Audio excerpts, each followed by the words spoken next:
ሌሎችን መምረጥ ከኛ በላይ ማስቀደም ያሉትን ጥቅሞችን አንድ ሶስቱን ጠቅሻይ ፕሮግራሜን ላሳጥር ኢንሻአላህ። الدنيا ላይ የአላህን ውዴታ እናገኛለን ለሌሎች መኖር ስንጀምር። ከዛም ውጭ የረሱልን ሰለላሁ ዐለይሂ ወሰለም ውደሳና ውዴታ እናገኛለን። ሶስተኛው የአእምሮ ሰላም እናገኛለን። በጣም ይገርማችሁ ሁሉም ፈላስፋዎች ስለ ብዙ ነገር ሲናገሩ ተለያይተዋል በሐሳብ አቋማቸው ያን በመግለጽ በአንድ ነገር ግን ተስማምተዋል። ፈላስፋ የተባለ ስምምነቱ ምንድነው? ደስታ የሚገኘው ራስ ላይ ኢንቨስት በምታደርገው ወጭ ሳይሆን ለሌሎች ኢንቨስት በምታደርገው ለሌሎች በኖርክ ቁጥር በጣም ደስተኛ ሰው። ትልቁ ደስታ ማለት ሌላ ዳህ ሲበላ ስታይ ችግረኛ ለብሰው ስታይ። አንድ ወንድማችን ባለጸጋ አዲስ አበባ የቲሞችን አልብሳለሁ ብር አመጣ። ብዙ ልብሶች ገዛንና ለየቲሞች ወንድሞች ወስደው አለበሷቸውና እሱ እንዲያያቸው ጠሩት። ልክ ሲያያቸው እንባውን አልቻለው መቆጣጠር። በጣም ከደስታው ዱንያ ላይ እንዲተደስቶ ያውቅ ማልቀስ ጀመረ። ይህ ሰው ልጅ ለብሶ ስታዩ ችግረኛ ጠግቦ ስታዩ ከዚህ በላይ የሚያስደስታል? ወንድምህን ስራ አስዘኸው ቁም ነገር ደርሶ ስታዩ እንዴት ነው የሚያስደስተው? ኢታር ዱንያ ላይ ከሚሰጠን ውስጣዊ ደስታን ያጎናጽፈናል።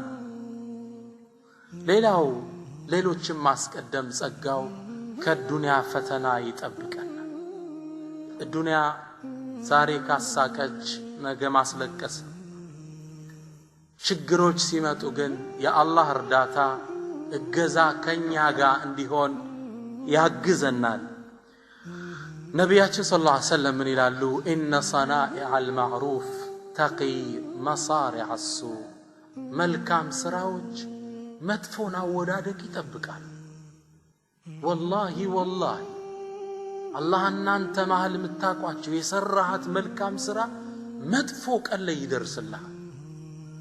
ረሱል ሰለላሁ ዐለይሂ ወሰለም የነገሩን እኮ ሐዲስ አለ። እነዛ የሶስት ሰዎች ታሪክ ዋሻ ውስጥ ገብተው ተዘግቶባቸው በምን ነው ተወሱል ያደረጉት? በመልካም ስራቸው እኮ። እኔ እናንተ እዛ ዋሻ ውስጥ ብንዘጋ ተወሱል የምናረግበት ስራ አለ? ያ ረብ ያችን ላንተ ስለሰራሁት ምን እንለዋለን? አይመስለኝም። አላህ ይድረስልን።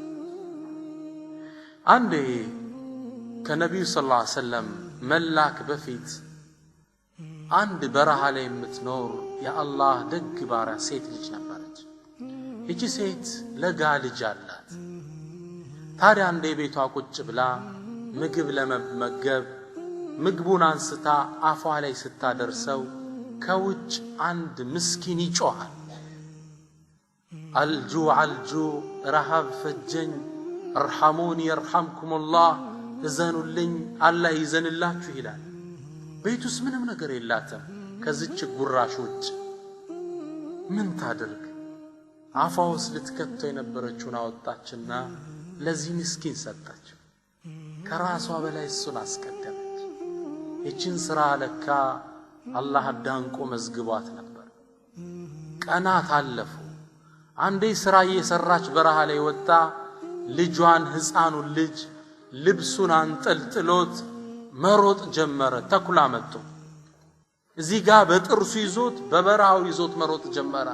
ረሱል ሰለላሁ ዐለይሂ ወሰለም ምን አሉ? ፈአርሰለ ኢለይሂ መለከን፣ አላህ መላኢካ ላከ የወዳጁን ልጅ ሊጠብቅ። ካፉ አውጥተህ ውሰድላት። መላእክቱ መጣና ከዚህ ተኩላ አፍ አውጥቶ ልጇን ይዞላት ሄደ። ደንግጣ ያለ በር ላይ ሰው ቁሟል። ማነህ አንተ? እሱ ምን አለ? እኔ መላኢካ ነኝ። ኢነላህ ዩቅሪኡኪ ሰላም፣ አላህ ሰላምታ ያቀርብልሻል። አላሁ አክበር። አላህ ሰላምታ ያቀርብልሻል። ወየቁሉ ለኪ ብሎ ይልሻል፣ هذه اللقمة بذاك اللقمة። እቺ ከተኩላ አፍ አውጥተን ያመጣንልሽ ጉራሽ ካፍሽ አውጥተሽ በሰጠሽ ጉራሽ ለውጠንሻለሁ። ጉራሽ በጉራሽ ተክጀሻለሁ በላታል። ኢታር ከመጥፎ አወዳደቅ ለሌሎች ስትኖር አላህ ይጠብቀሃል። ለወንድሙ ሐጃ ይቆመ አላህ ለሱ ሐጃ ይቆምለታል። ወንድሙን ሳጋልጦም ይሰጥ። አላሁ አክበር። ኢታር ዱንያም አኺራም ላይ ትልቅ ትሩፋት አለው። ወንድማማችነትን ያጠብቃል። አንድ ሰው መልካም የዋለለትን ሰው መቼም አይረሳው። እንደ ጥሩ ሰው ነው የሚያየው። አንድ ባለጸጋ ሀብታም ሰው ነበር። ብዙ ጓደኞች አሉት። ለብዙዎቹ ደይን ዕዳ ያበድር ነበር፣ ያበድራቸው ነበር። አንዴ ታዲያ ታመመ። ቤት ቁጭ ብሎ ያለ የሚጠይቀው ሰው ጠፋ። የሚጠይቀው ሰው አጣ። እኔ የተከበርኩ ሀብታም ስንቱን ያበደርኩ ደግ ሰው እንዴት ታምሜ የሚጠይቀኝ አጣለሁ? ሰው ሲያማክር አይ ባለ ዕዳዎቹ ዕዳው መክፈል ስላልቻሉ አይንህን ማየት ፈርተው ነው አሉት። ግልጽ ነው። ይከብደዋል። እንዴት ብለው ይምጡ? እንደዛ ነው አለው።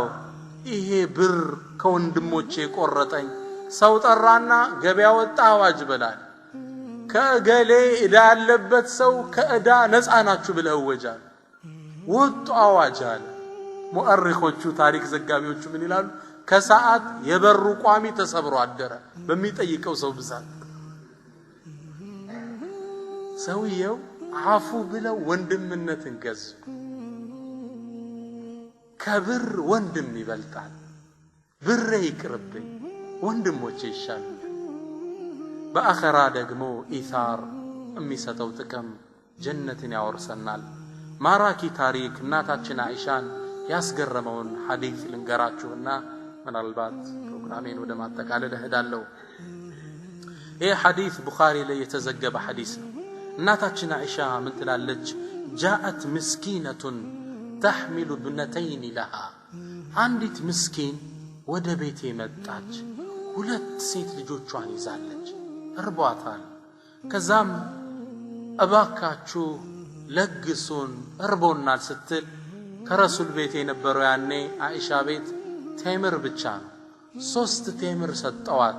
ያለችንም እሱ ነበር ትላለች። 2ቱን አንዳንዱን ለ2 ልጆቿ ሰጠች ብሉ ብላ። አንዷን ለሷ ያዘች። 2ቱ ልጆቿ ቶሎ ጉርስ አርገው እናታቸው አፍ ያለችው ማየት ጀመሩ። ስጭን እያሉ ማማ አብይን ሲሉ ሆዶ አልቻለም። ፍሬውን አውጥታ ከ2 ገምሳ ለ2ቱ ሰጠቻቸው። እሷ ሳትበላ እነሱን አፈረት አስቀደመች። እናታችን አይሻ ይህ እዝነቷ ማርኮኝ ረሱል ሰለላሁ ዐለይሂ ወሰለም እንደገቡ ይህን ታሪክ ነገርኳቸው። አንዲት ምስኪን መጣ፣ የሰራችው ታሪክ ልቤ ማረከኝ። እንዴት ያለሽ ደግ ሰው ናት አለቻቸው። ለካ ረሱል ወደ ቤት ሲመጡ ከላይ ዜና ተነግሯቸዋል ስለዚህ ሴት። فقال النبي منالو إن الله قد أوجب لها الجنة وأعتقها من النار. الله لزج سو بزيزنتها ልጆቿን በማስቀደሟ ጀነትን ጽፎላታል። ከሳትም ነፃ አውጥቷታል። ለሌሎች መኖር፣ ለሌሎች ማሰብ እስልምና እንዲህ አይነት ምንዳ ይሰጠዋል። ምናልባት ፕሮግራም የምጨርሰው ስለ ራስ ሌሎች ማስቀደም ሲጠቀስ ዑንዋኑል ኢታር፣ ስለ ኢታር ሌላን ስለ ማስቀደም ዑንዋን አለች፣ መገለጫ ሞቶ አለ፣ መፈክር። ሁሌም ይማርከኛል ታሪኩ። የአቡበክር ታሪክ ነው። አቡበክር ስዲቅ ረዲየላሁ ዐንሁ ሂጅራ ከነብዩ ሰለላሁ ዐለይሂ ወሰለም ጋር ሂጅራ ወጣው ነበር። ሂጅራ ወጣው ይያሉ ጠምቷቸው እርቧቸው ነበር።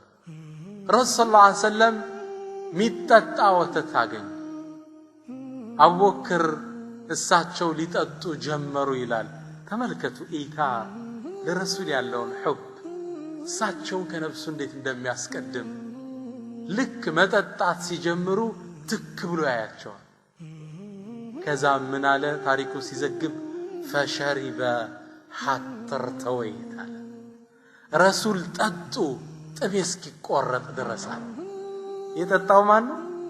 ነብዩና መሐመድ ሰለላሁ ዐለይሂ ወሰለም ጥሞ የተቆረጠለት ማን አቡ በክር الصديق فشرب حتى ارتوى እሱ ጠጣ እኔ እስክረካ ድረስ عنوان الإيثار ኢስላም የሰፋው በዚህ ትስስር ሌሎችን በማስቀደም